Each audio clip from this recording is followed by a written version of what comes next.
Hey guys, so what we're going to be working on in this presentation is getting together more keywords or search terms to help you vary up and filter the results that you're getting on the internet. And also come up with some more of those maybe the smaller focused research questions like you've been working on in the library and working on in the like lightning talks with your peers and in class also. And talking about ways that you can use those to get better results from your research and make everything work a little bit faster and a little more in your favor. So everything for this studio activity, all of the different parts, you can put in one Google Doc or one Word doc. The first part is going to be in the work that you're going to do in this presentation. So the first thing we're going to start with is those specific research questions, and I want to talk a little bit about why we're doing that. One of the reasons we're kind of figuring out, okay, I have this big abstract perhaps question that I want to ask. Part of coming up with the research questions is figuring out and planning what are the things you don't know about that issue, what are the different little pieces of the puzzle that you're going to need to figure out in order to get at that big question. So we're going to be, I want you to think about the way having some smaller questions would help you look into different aspects of the issue that you don't know. So wondering, okay, I know studies are going to be really important. Maybe I need to specifically look into some certain types of sources like studies, or maybe there are certain words or terms that are being used that I don't know that a reader would expect me to know. What are some of the important pieces of the history and how we got here that I would need to know? It helps you set some of those smaller, tangible goals. It helps get a well-rounded look at the issue because you're focusing more on seeking knowledge. Like, here are the things I don't know, rather than just for or against. I'm looking at why people like this, why people don't, and pros and cons, and really thinking more about becoming an expert in lots of different parts of this question that you're looking at. So I want to show you an example of a set of these kinds of focused research questions dealing with standardized testing, my go-to issue. So here are 10 questions. If you were going to get at this bigger problem of, oops, sorry, going the wrong way. This bigger problem of standardized testing, you would want to know things like, what are the tests meant to accomplish? Like, if we started testing more, why did we do that? What problem did we think that testing more was going to solve in the first place? Are we doing it more? Are we doing it less? How has it been affected by No Child Left Behind? What are some examples of standardized tests like EOGs and SATs, and who assesses them? How are they assessed? What are they supposed to measure? Does it differ in other kinds of, other types of alternative education or private schools? Are there positive or negative learning outcomes that you can get at through studies? What do educators or other researchers maybe think about this? Are they really associated with attention deficit disorder? People have been looking into some correlations between that. And are there alternatives? Like, if we're not going to test to assess learning, how are we going to know that people are learning? What is it that we're going to do? So next we're going to come up with some more questions for your LOI that maybe you haven't thought of yet. And we're not going to do a lot. Hopefully you have some already. What I'd like to do is put up some ideas for some other kinds of questions you could ask that might spark something. And I want you to try to come up with at least 2 new questions, okay? So some ideas might be questions about history of the issue, specific events, problems, news happening right now that you don't know that much about. Questions about specific people or names that are involved, organizations that might be involved that you've come across, companies, things like that. Specific terms or phrases that you don't know. Maybe current policies or laws and even like history of policies that have happened in the past. How might they have changed? What laws or policies are they trying to put in place with this issue? Maybe it could be about specific types of information, like what studies have been conducted lately on this issue. It could be questions trying to understand another perspective. So it could be maybe you have your perspective on this issue already, and you know that there are other views, but you don't know much about them. Maybe you could make part of your research looking into other perspectives or views or why people feel a certain way about something. the goal is to try to be as specific as possible. You want your big question to be abstract, and you want your research questions and things you're going to be searching, really searching, to be really specific and concise and in concrete language that you can search and find answers for, because that's how you're going to get at that big question. So an example of something that would be too big would, why can't we change the education system? That's very abstract. I would need to break that down into smaller questions. So you want to think about concrete questions that you could find answers to. So this is the first time I'm going to ask you to write something down on that Google Doc or Word doc that you open. I want you to take a few minutes. You can pause during this presentation where you need to. I want you to try to write down 2 new questions that you haven't added to your list yet that you could look further into for this issue. The next thing we're going to be doing is looking at some of the smaller questions that we have and even the bigger inquiry idea, and breaking that down into some keywords and some search terms that you can use in Google and in the library database to try to get some of the information that you need.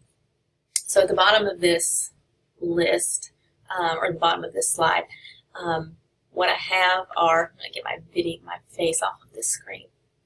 What I have are some examples of terms that you might come up with, like standardized testing, or learning, or results, or studies. Those examples like SATs, EOGs. I think I've got that twice on here. Some specific names you would want to look up, like Sal Khan, Ken Robinson, Tim Waters. I might want to look up a documentary specifically. I might want to look up terms like assessment. You get the idea. So it's just an example of a list of keywords that you might have, and you could group and regroup these in different ways. Search terms could be obvious keywords. They might be things that you need to look up, things that might attach to those smaller questions. You want to really consider synonyms. Google won't search synonyms for you. It's going to search the words that you tell it to. So if the really good article that you want about education, maybe you searched test, but the article that you need used the word exam. And there is a really good article out there, but it doesn't say test, it says exam. Then that article will likely not pop up for you, or pop up for you, or it'll pop up way too far into your results. Or if you're searching for things like with body image in teens, and instead of teen it says adolescent, that could be problematic. So you need to be ready with ideas for synonyms to kind of switch things up. Don't search evaluative words, at least not in the beginning, because, for instance, if you put in like positive and negative effects, so I'm looking for positive effects. If you just put in effect, Google is going to spit back lots of other descriptors. So, I mean, the good, the bad, the ugly. And you actually limit your results by making it search just for that word positive. The goal is not to use the same words all the time. The same 4 words, because you're going to get 50,000 results, and you're going to have to keep sifting and looking and searching through the exact same list. But if you get new terms and filters, you can get different results, and you get different articles, the ones that you need to answer those smaller questions, as close to the front of the list as possible, and it makes your searching go so much faster. So, step 1, and again, you're going to do some writing. You're welcome to pause whenever you need to jot things down. You're going to pull out and list key search terms that you see, as many words as you can think of that might attach to, might have come from your studio work, or from things that we did at the library. You can add terms that attach to your bigger questions, like those main words you would search, but you might look at some of your research questions, those smaller ones, and pull out the vocabulary and the names and terms, like the example list that we looked at previously. Anything that you can think of. So take about a minute and jot some words down. Step 2, take about 1 minute and jot down some synonyms for any words that you have that you could think of. So effect might be impact, result, influence. Examples for teen might be youth or adolescence, like I said previously, and try to increase your list by 5 words.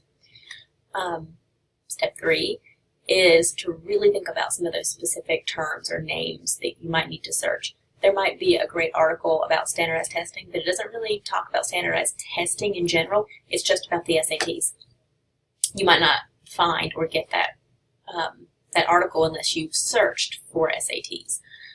So examples for standardized testing might be EOG, SAT, Ken Robinson, Solcon, like names, or news media. If you're searching about news, you might need to put in things like New York Times, CNN, MSNBC, Fox News, that kind of stuff.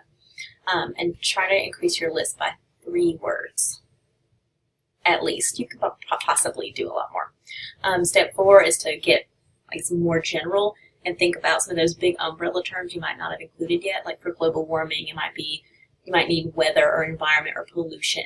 For standardized testing, you might need education, assessment, learning, test, because your articles are going to use those kinds of terms, and it helps guide your search.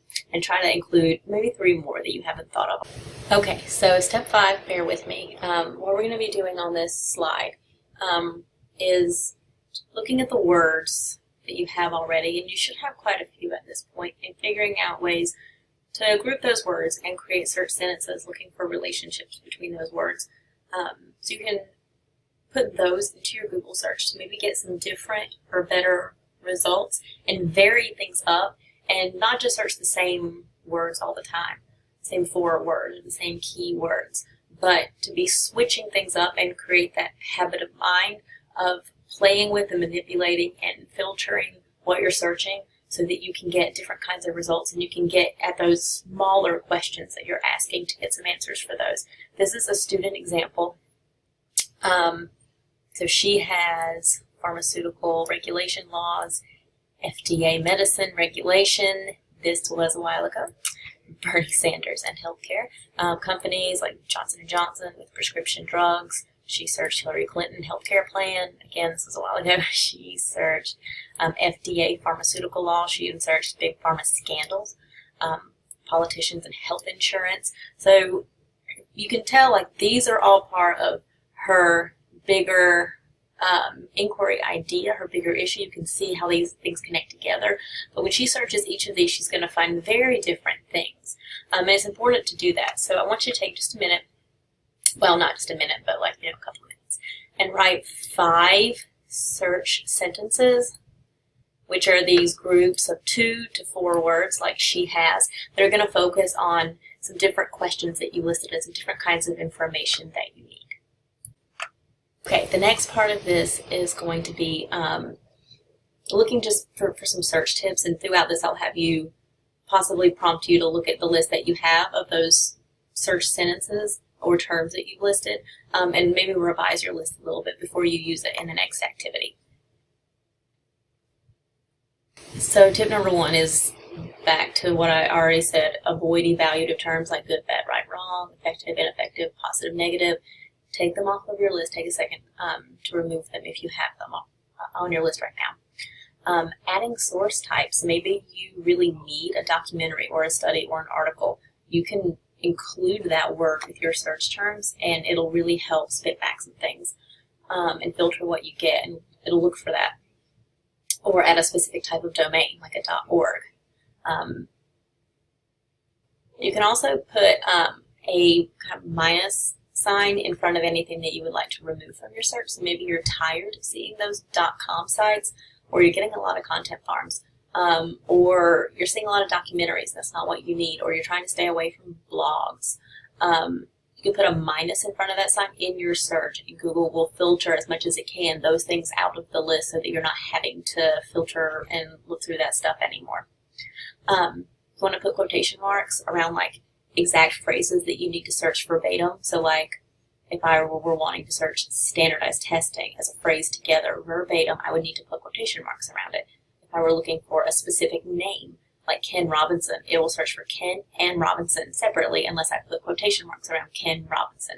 So if it's a phrase, a title, a name that you needed to search for those words in that order, then you want to put those quotation marks around it in your search. This can be very tiny, but if you have a lot of what I consider those fluffy words, like articles and prepositions, like a, the, which, that, of, in your searches, you really don't need them, and sometimes Google will typically ignore it, but not always, and it really can kind of mess up your intended results. I know this sounds silly, but search base words only, like search walk, not walks or walked, because you don't need to.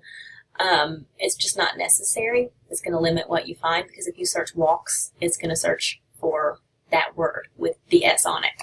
If you search walk by itself, it's going to give you back anything with walk, walks, walked, walking. It's going to include all the other stuff and fill it in for you.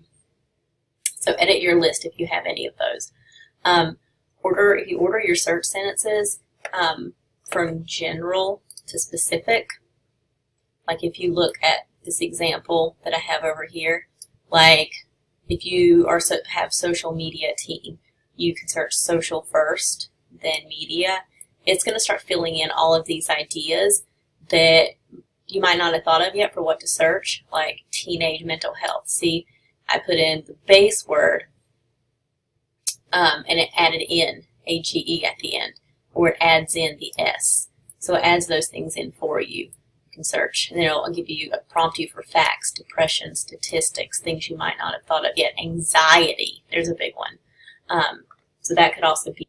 Tip 8 is to include a tilde in front of a word, and Google will try to search synonyms for you. So if you put a tilde with effect, it might search for result and impact and those kinds of things for you. You can also use or in between words.